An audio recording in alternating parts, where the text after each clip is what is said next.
Breaking news చూస్తున్నాం. కేరళలోని వయనాడ్లో కొండ చర్యలు విరిగిపడిన ఘటనలో క్రమంగా మరణాల సంఖ్య పెరుగుతోంది. ఇప్పటి వరకు మొత్తం మరణాల సంఖ్య 174కి చేరుకుంది.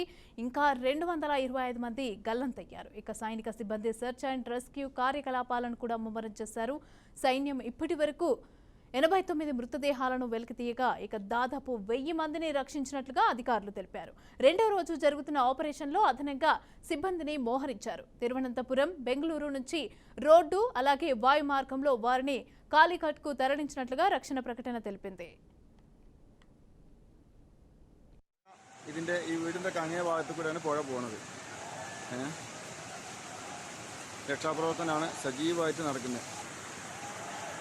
അതാ ആ വീടിൻ്റെ മുകളിൽ ഉള്ള ആളുകളെ രക്ഷപ്പെടുത്താൻ വേണ്ടിയിട്ട് തെങ്ങ് വലിച്ച് പാലം പോലെ ഇട്ടിട്ട് ആളുകളെ രക്ഷപ്പെടുത്താനുള്ള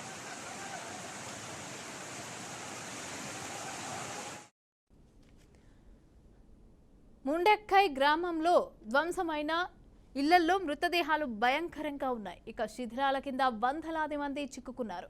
రెస్క్యూ సిబ్బంది ఇళ్ల శిథిలాలను తొలగించినప్పుడు వాటి కింద మృతదేహాలు పడుకున్న విధంగా కనిపించాయి. ఇక వారంతా కూడా నిద్రలో ఉండగా ఒక్కసారిగా కొండ చర్యల మీద పడటంతో ఇక నిద్రలో ఉన్నవారు అలాగే చనిపోయారు. ఆర్మీ, నేవీ, ఎన్డీఆర్ఎఫ్ రెస్క్యూ సిబ్బంది కూలిపోయిన పైకప్పులు అలాగే శిథిలాల కింద ఉన్న వారి కోసం వెతుకుతున్నారు. అయితే ఈ ప్రాంతంలో ఎక్కడ చూసినా కూడా బాధితులు, ప్రజల అరుపులు మిన్నంటున్నాయి. బురద ప్రవాహంలో ప్రజల శరీర భాగాలు కనిపిస్తున్నాయి. శిథిలాలలో లభించిన మృతదేహాలను పోస్టుమార్టం నిమిత్తం ఆసుపత్రుల మార్చరీలకు తరలిస్తున్నారు. പുഴ ഇതിൻ്റെ ഈ വീടിൻ്റെ കങ്ങേ ഭാഗത്തു കൂടെയാണ് പുഴ പോകുന്നത്.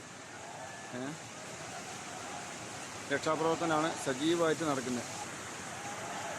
അതാ ആ വീടിൻ്റെ മുകളിൽ ഉള്ള ആളുകളെ രക്ഷപ്പെടുത്താൻ വേണ്ടിയിട്ട് തെങ്ങ് വലിച്ച് కాగా ఈ ఘటనపైన ప్రధాని నరేంద్ర మోదీ నిశితంగా పరిశీలిస్తున్నారని కేంద్ర మంత్రి జార్జ్ కురియన్ తెలిపారు. ఇక విషాదంలో నష్టపోయిన వారి సహాయ చర్యల కోసం కూడా కేంద్ర ప్రభుత్వం రాష్ట్రానికి అన్ని విధాలుగా సహాయాన్ని అందజేస్తుందని ఆయన హామీ ఇచ్చారు. ఇక ప్రస్తుతం అక్కడి ప్రభావిత ప్రాంతాల ప్రజలను కురియన్ పరామర్శిస్తున్నారు. వయనాడ్లో పరిస్థితి దారుణంగా ఉంది. ఇక ఎప్పటికప్పుడు కూడా ప్రధాని మోదీ సహాయక చర్యల గురించి తెలుసుకుంటున్నారు.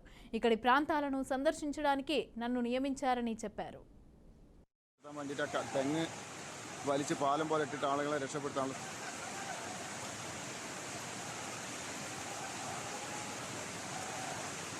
ആ വീടിൻ്റെ മൂലയിലേക്കാണ് വണ്ടിയാണ് തല കുത്തനായി നിൽക്കുന്നത്.